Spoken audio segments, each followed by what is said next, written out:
You gonna come sit with us? Get comfy.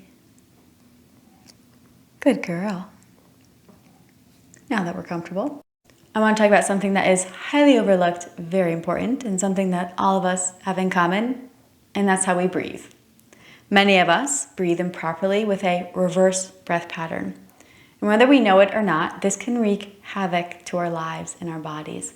Think of poor sleep, inability to concentrate, elevated cortisol levels, adrenals firing at all cylinders, even high blood pressure. And we wonder, why can't we lose weight? Or why can't we sleep at night? And we're putting our body in this state of sympathetic response. So what I want to talk about is how can we identify, are we a chest breather, like myself? What can we do to fix it? I'd like you to sit comfortable with me. Now, once you know how to do this, you can practice this while you're driving, laying in bed, and of course, on your yoga mat. So, make sure that you are sitting tall out of the pelvis, so I don't want you to be collapsing in your lungs. And try not to change anything, because as soon as I say take a breath, we all breathe much better than we did before, right? So I want you to breathe as naturally as possible. Maybe close your eyes, it helps. And take a breath. And let it out. Now, on your next inhale, I want you to notice, do you feel a rise in your chest before you feel any effect or movement in the belly or the ribs? And what I notice about me is it's all up here, right? That means I'm a chest breather, where I need to focus on breathing down here. So I think of a waterfall. I'm going to try to drop straight down with the breath in. And at the top of the inhale is when I feel it in my chest. So a good way to do that is to place your hands and cup the rib cage. Relax the shoulders. Breathe. Can you feel movement from beneath your hands rather than above your hands? It should almost have like an oceanic quality. So the breath kind of washes over me, rises up, and then on the exhale it recedes down. Again, breathe in belly. Try to feel expansion through your ribs, not just up, but also out. Up into the chest, and chest down. Now without the hands there, you might be able to still feel the pressure of where your hands were. Try to breathe and bypass your chest, ribs, and heart, right? So inhaling up and exhaling from the top down. I can actually feel the difference. So now I want you to go back to your chest breathing.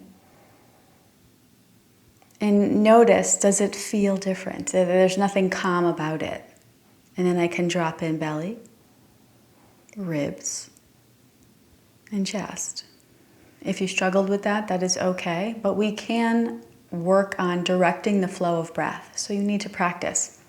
Something else that we do is we breathe and the shoulders kind of lift. And what that does is it allows the ribs to not get full expansion, which causes poor mobility in our thoracic spine, which already has its own issues from our lifestyle, posture, all that stuff. So bring your hands up, right behind your ears.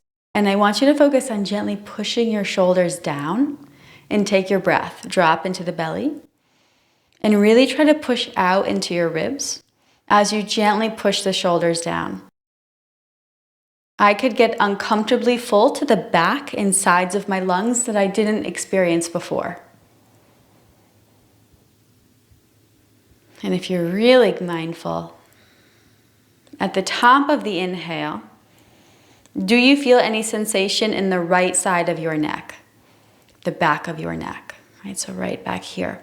At the top of the inhale, full expansion of your diaphragm, you may feel a gentle pulling in the back of your neck. That's how I know I'm at that maximum capacity of my diaphragm. Something else I wanted you to notice was I was breathing through my nose. So the three things I want you to keep in mind is, can you breathe in and out of your nose? Can you focus on dropping down with the breath as opposed to shallow in your chest? And lastly, can you focus on more of an outward expansion, right? So I need to not inhale with the lift of the shoulders, but rather a slight down effect of the shoulders. It seems trivial. We've been breathing our whole lives, but who knows what kind of havoc it may actually be causing in your body or in your psyche if you have a lot of anxiety. We are born knowing how to breathe. If you watch a sleeping baby, you will see its belly rise and fall. I would think that if you watched an adult sleep, it would be shallow and in their chest. As stress and responsibility pile on to our lives, we've slowly forgotten how to breathe properly. So if you're anything like me, I want you to try to spend a little extra time being mindful of how you're breathing, and can we work on changing that? Hopefully I'll get to work with you soon, and until then, namaste.